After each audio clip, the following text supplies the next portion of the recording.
बोलवे वारे ठाकुर जी, कोई बुलवानो जाने बस जगन्नाथ प्रभु से। अधर हैं तो मतलब गावे वाले ठाकुर जी हैं, इसलिए जयदेव महाप्रभु की स्तुति में गाए हैं ठाकुर जी।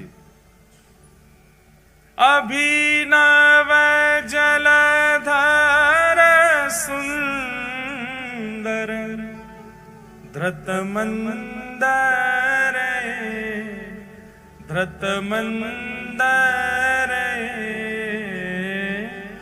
श्रीमुख चंद्र चकोर जय जय देव हरे।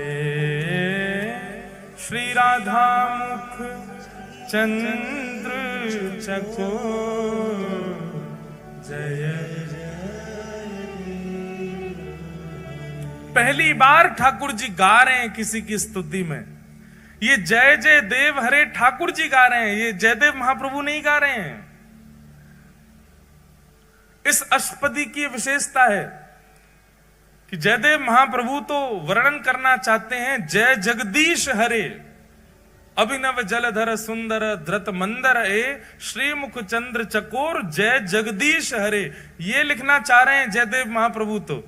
पर जयदेव महाप्रभु ने जाकर के जैसे ही जगन्नाथ महाप्रभु को ये अष्टपदी सुनाई, ये अष्टपदी सुनकर के जगन्नाथ भगवान के अधर जो है वो बोल पड़े और जयदेव महाप्रभु को वाद्य होना पड़ा अपनी लेखनी मिटाने पर। बोले जब ठाकुर जी स्वयं गा रहे हैं तो फिर हम अपनी क्यों थोपें जय जगदीश हरे।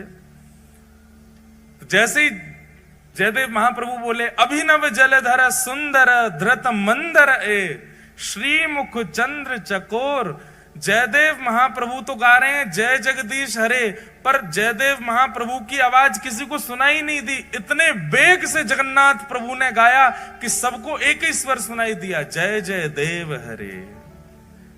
जगदीश की जय जय नहीं है, जगदीश को भजवे वारे जयदेव की जय हो। बोलवे वारे ठाकुर जी हैं जगन्नाथ जी, कोई बुलवानो जाने। अच्छा, जगन्नाथ जी के कान क्यों नहीं है? जगन्नाथ जी के कान दिखते क्यों नहीं है? बहुत सुंदर भाव है। बोले जगन्नाथ महाप्रभु कहते हैं, बोले कोई मेरो भक्त आर्तनाद आर्त भाव से मुंह को पुकारे और वास्तव व वाकी रक्षा के लिए, वास्तव में वाकु दर्शन देवे के लिए मैं जैसे ही जाऊंगो, मेरे बगल में ये बैठी है मेरी बहन सुभद्रा, उबा के बगल में बैठे हैं बलराम जी, जे दोनों मुंह को रोकेंगे, अरे लाला कहां को जा रहे है, कौन के पास जा रहे है, और कहीं सुदर्शन जी ने या गरुण जी ने बता दिया कि फलाने भक्त के पास जा रहे हैं, तो ये दोनों तुरंत उसकी पूरी लिस्ट निकालेंगे। अरे वो तो अच्छा खाता भी नहीं है, वो तो अच्छा व्यक्ति भी नहीं है, उसके अंदर तो काम भी है, उसके अंदर तो लोभ भी है, उसके अंदर तो द्वेष भी है। ये सब मुझे उसके अवगुण बता करके मुझे रोकने का पूरा प्रयास करेंगे। जैसे कई बार होता है बच्चे कहीं जाना चाहते हैं तो माता पिता उसको रोकने के लिए उस स्थान की खूब सारी बुराइयां कर देते हैं। अरे झूला में नहीं झूलना चाहिए, उसके पेच ढीले हो जाते हैं, झूला गिर जाता है, कितने लोग मर जाते हैं। आइसक्रीम नहीं खानी चाहिए, क्यों? बोले दूध जो होता है वो सड़ा हुआ होता है। मैगी नहीं खानी चाहिए, क्यों? बोले इसमें गिराड़ होती है। ऐसे अवगुण बताते हैं तो बच्चे क्या होता है, डर जाते हैं। चॉकलेट नहीं खानी चाहिए, इसमें कीड़ा पड़ जाते हैं पेट में, पेट की सब चर्बी खा जाते हैं। बच्चे डर के मारे बोलते हैं अच्छा तो नहीं खाएंगे, फिर भी बच्चे खा तो जाते हैं। ऐसे ही श्री जगन्नाथ भगवान जब किसी भक्त पर कृपा करने के लिए जाते हैं तो ठाकुर जी ने मन में विचार किया, ये बगल में बैठे बलभद्र जी और सुभद्रा जी जे मानेंगे नहीं, ये जबरदस्ती उस व्यक्ति के अवगुण मुझको सुनाएंगे। अरे तुम किसके पास जा रहे हो, वो तो ऐसा है, वो तो ऐसा है, वो तो ऐसा है। नेक नेक आगे आ जाओ भैया, ये आगे आके जाएंगे कहां, इनके पीछे कौन आवेगो? अच्छा जगह है, पीछे वारे हो आप, बुरो मत मानियो कि जेल से मैं बैठा दिए हैं। आप सब बहुत प्यारे हो हैं, बस ये थोड़ी व्यवस्था के लिए है नेक नेक और याकू ये रेलिंग जो है इसको कल थोड़ा नेक और आगे है जाए तो देख लियो, बाकी आपकी इच्छा। बोलो जगन्नाथ महाप्रभु की। ऐसी रूखी जय बोल रहे हो हैं ठाकुर जी, आंख फाड़ के खड़े हैं, तुम ऐसे बोल रहे हो श्री जगन्नाथ महाप्रभु की। तो जगन्नाथ महाप्रभु ने मन में विचार किया, मेरा कोई भक्त मुझे बुलाएगा। सब लोग इधर देखो, आते जाएं बैठते जाएं, बस बाकी सब लोग बैठ जाओ। महाराज बैठ जाओ, इनको बैठा दो, बैठ जाओ, बैठ जाएंगे सब अपने आप। तो ठाकुर जी ने मन में विचार किया, बोले मैं भक्त पर कृपा करने जाऊंगा, जे बलभद्र सुभद्रा जे मानेंगे नहीं, उसके अवगुण मुझको बताएंगे। लेकिन एक दिन जगन्नाथ भगवान ने क्या किया, जैसे ही किसी भक्त पर कृपा करने जा रहे थे तो बलभद्र सुभद्रा ने पूछा कहां जा रहे हो? तो उत्तर सुदर्शन जी ने दिया, बोले वहां जा रहे हैं उस भक्त के पास। बोले कौन भक्त? तब गरुण जी बोले वहां जा रहे हैं। महाराज बलराम जी लेके उसके सारे अवगुण बताने लगे। सुभद्रा जी कहने लगी वो तो ऐसा है, वो तो ऐसा है, उसके अंदर तो इतना काम है, वो तो क्रोधी है, वो तो लोभी है, लोभ के चक्कर में आपको याद कर रहा है, वैसे बिल्कुल याद नहीं करता है, आदि आदि सब बात कहने लगे। ठाकुर जी चुपचाप चलते ही जा रहे हैं, रुके ही नहीं रहे। ताऊ दादा बोले अरे लाला सुनना है रहो, इतनी देर तक कह रहा हूं मैं। ठाकुर जी फिर भी नहीं सुने, चलते गए चलते गए चलते गए। और जब उस भक्त के यहाँ पहुंच गए, भक्त के यहाँ पहुंच करके और सीधे उस पर कृपा कर दी, वहां पर कृपा करके अनुग्रह करके वाकू जो भी वाको भाव हो वो पूर्ण कर दियो। जैसे ही ठाकुर जी वहां पर कृपा करके लौटने लगे, बलराम जी खड़े गए, अरे लाला तू सुने ना है, तेरो बड़ो भैया मैं इतनी देर तक कह रहा हूं, तू ऐसे इन पर कृपा मत करे कर, जी बहुत लोभी व्यक्ति है, बहुत ऐसो है। सोई ठाकुर जी ऐसे कपड़ा पहन के रखते हैं, जगन्नाथ जी को कभी देखो मुफलर सा पहन के रखते हैं, यूं एक दिखाते हैं, दिख जाए तो ये हमारे जगन्नाथ जी। देखो जगन्नाथ भगवान कैसे कपड़ा पहने, ऐसे पहन के रखें जैसे कितनी सर्दी लग रही है इनको। सर्दी नहीं लग रही है, जो कान छुपा के बैठे हैं अपने। बलराम जी बोल रहे लाला तू सुने ना है, चलो जाए कहीं भी मुंह उठा के, और हमारी बात ने ना माने। ठाकुर जी बोले कहा बोल रहे, सुनाई ना दे रही तो? अरे रुको। तब ठाकुर जी ने एक कपड़ा पीछे किया, बोले हाँ इतनी देर तक कहा बोल रहे, मुझको तो सुनाई ना दियो, मेरे तो कान छुपे रहे ना, मैं सुना ही ना पाऊं।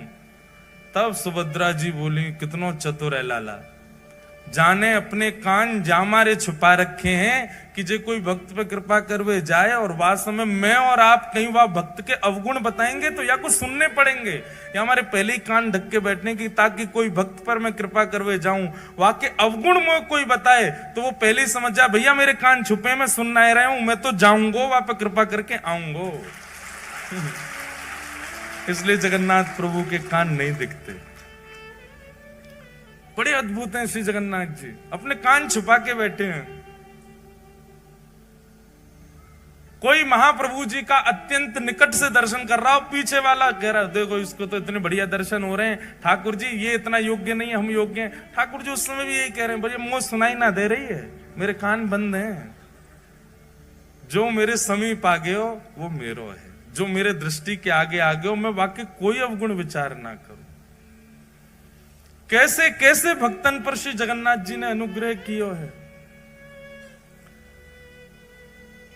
हम व्यासपीठ पर बैठ करके कलम तोड़ करके कह सकते हैं पूरे ब्रह्मांड में सबसे दयालु यदि कोई है तो वो श्री जगन्नाथ जी, बहुत दयालु है। इतनी दया कोई ठाकुर के भीतर नहीं है जितने हमारे श्री जगन्नाथ जी में।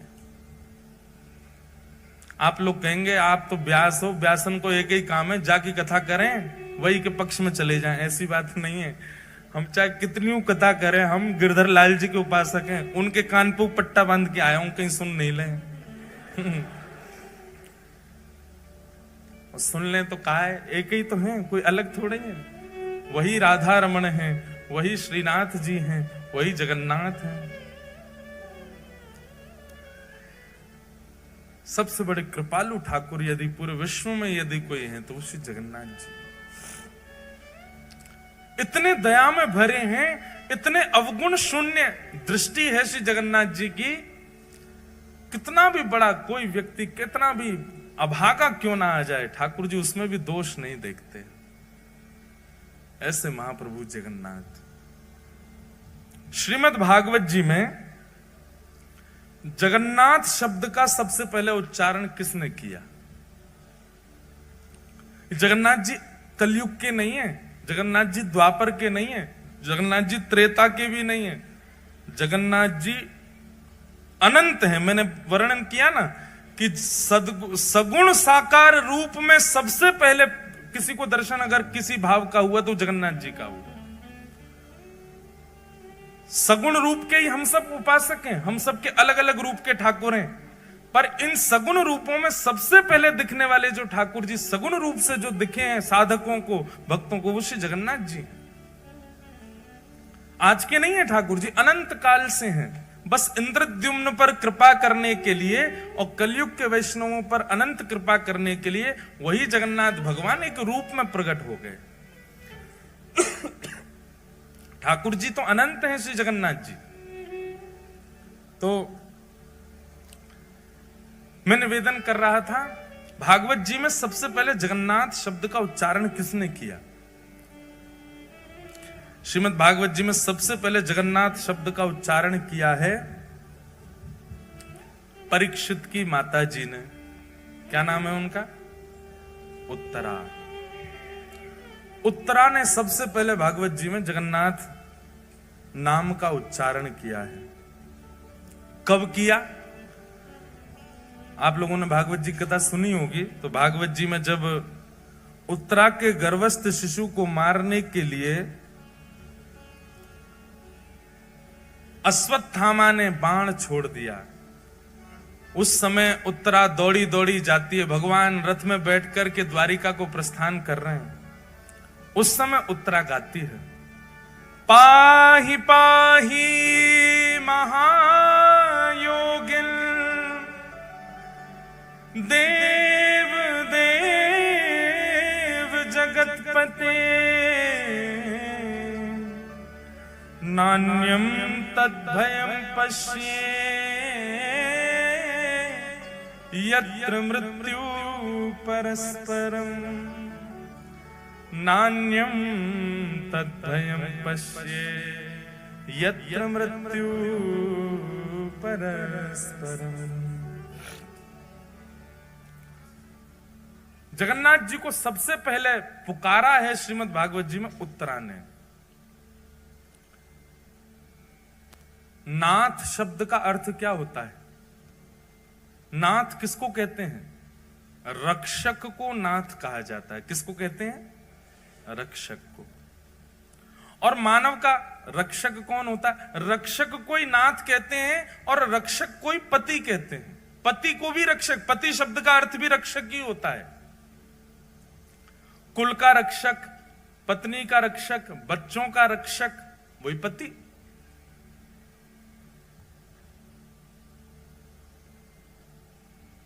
जगन्नाथ और जगतपति शब्द में कोई अंतर नहीं है, एक ही है दोनों। नाथ और पति एक ही बात होती है। भागवत जी में सबसे पहले उत्तरा कहती है, भगवान को सबसे पहला नाम क्या दिया? महायोगिन। बहुत ध्यान से सुनो सब लोग, इधर देखो, क्या कहा? महायोगिन। कौन है? पाहि पाहि महायोगिन। महायोगिन का मतलब क्या है? बोले योगी नहीं है ये महायोगी हैं। बोले योगी किसको कहते हैं? बोले योगी उसको कहते हैं जो नेत्र बंद करके बैठा रहे, ध्यान लगावे, घंटों तक, वर्षों तक, महीनों तक नेत्र ना खोले, उसको योगी कहते हैं। बोले ये कौन है? बोले योगी नहीं है, ये महायोगी है। बोले क्यों? बोले जादनाते बैठे वादनाते आंख बंद ही नहीं करी है, आंख खोल के बैठे। आंख बंद करके बैठना ये एक योगी कर सकता है और कोई भी कर सकता है। आंख बंद करके कोई भी बैठ सकता, पर आंख खोल करके बैठना ये योगी नहीं कर सकता, ये तो महायोगी कर सकता है। आप नेत्र खोल करके अपलक नेत्रों से कितनी देर बैठ सकते हो? ज्यादा से ज्यादा 30 सेकंड, 1 मिनट, नेका देर में आंसू आने लगेंगे, आंखें लाल पड़ जाएंगी महाराज, पलक आपको झपकनी पड़ेगी। तो नेत्र बंद करके बैठना ये कोई बड़ी बात नहीं है, लेकिन फिर भी योगी मान लेंगे हम नेत्र बंद करके बैठने वाले को। पर ये कौन है? बोले ये तो महायोगी हैं। महायोगी क्यों है? बोले नेत्र खोल करके बैठे।